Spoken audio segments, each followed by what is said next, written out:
Hi, I'm Gigi. And I'm Jeff. A few years ago, we lived simply in Sicily, but a hurricane sent us back to the U.S. Now we're returning in March to search the North Coast from Capo di Orlando to Cefalù for a sea view home we can walk into a centro storico from our home. On this channel, we'll share house tours, neighborhood walks, how much everything really costs, and the real-life bits not shown in glossy videos. If you love Sicily, slow travel, or house hunting abroad, hit subscribe and come along.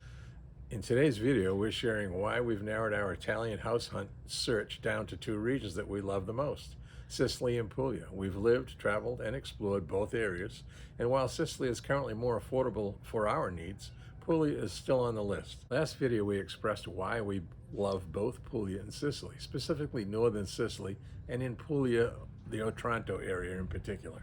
Puglia may be slightly cheaper for some items due to less economic development and a strong emphasis on fresh local food and wine, while Sicily's affordability is often highlighted through lower average property prices in cities like Palermo.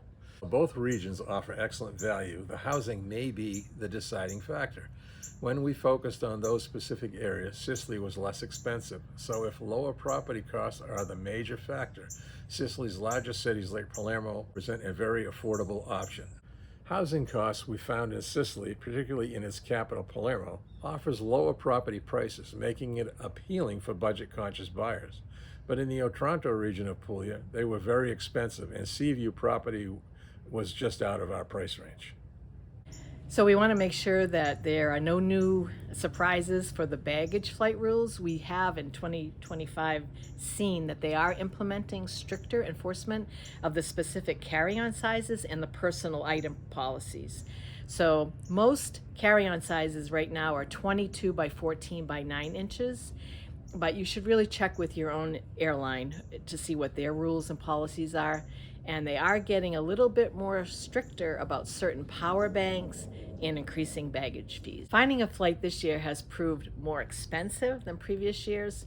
So what we've had to do is take advantage of the credit card offers that give high points and offer special perks so that we're more comfortable. It is getting more challenging traveling as we've gotten older, so we want to make sure we have at least some kind of comfort. So if you have these extra advantages, it really does benefit you. Also, you can try booking several months ahead, and booking international flights even up to 2 or 3 months in advance can lead to significant savings. There's a few other things that you can do. You can target cheaper months, like fly during the off season, which is typically falls between November and February. We're actually going to fly in March, but sometimes if you are flexible with that flight, like if I fly February 28th, it can be like $300 less than March 1st. So if you have that flexibility, that really can be a big help. Also, flying on weekends, Fridays are often cheaper than Sundays, and booking international flights, maybe try from a different airport or fly in the morning. Usually have better departure times that way, but just be flexible. We're also looking into Sicilian realtors. I used to be real estate myself, a realtor, and we really see the benefits when you're doing an international purchase to follow some of these rules. So with the recent rise in, unmediated real estate transactions, like a lot of people are buying from the United States with a company that's there without really seeing it. You really have to be careful about those things.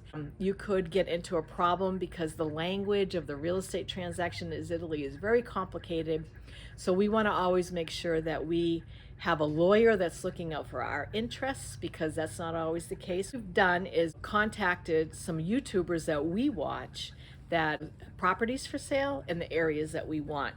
But the problem is we haven't been to those specific regions. We've been around that, but these little towns can make a big difference from one town to the next.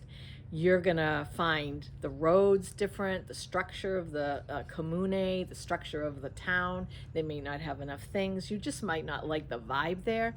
So for us, going in person is really, really important. And we have heard of some difficulties that some people have had buying property without actually going in person, and you have to be aware of that. So whether you're actively house hunting or just starting to dream about it, it's worth knowing how to spot red flags and make sure you're working with someone properly licensed. And we've also been searching on Immobiliare.it and Casa.it. So we're focused on that Northern Sicily area that Jeff had mentioned, from Capo di Orlando to Cefalù, because the sea views are amazing and we can afford it in that. And that also the area is a little bit quieter and calmer than Catania and where we've lived before. We know that we've eaten and had wonderful food in the area, and good bars for coffee. And we're also comfortable in the area, but we don't know some of these other areas that we're kind of looking at that are coming up on these sites. The houses look good, but if you don't really know the community that they're in, it cannot be exactly what you think it is. We also want to be close enough to amenities, to centro storico, but we also have to consider that we go to meetings that are in only certain locations, and that's important to us. So we have to look in regions that are accessible to that area. Comparing Sicily versus Puglia will give you real insights into the process. We'll also show you some practical steps, some challenges, and the costs that come with starting over in Italy. Thank you so much for all of you who have continued to follow us. This is the story of living simply in Sicily. Why don't you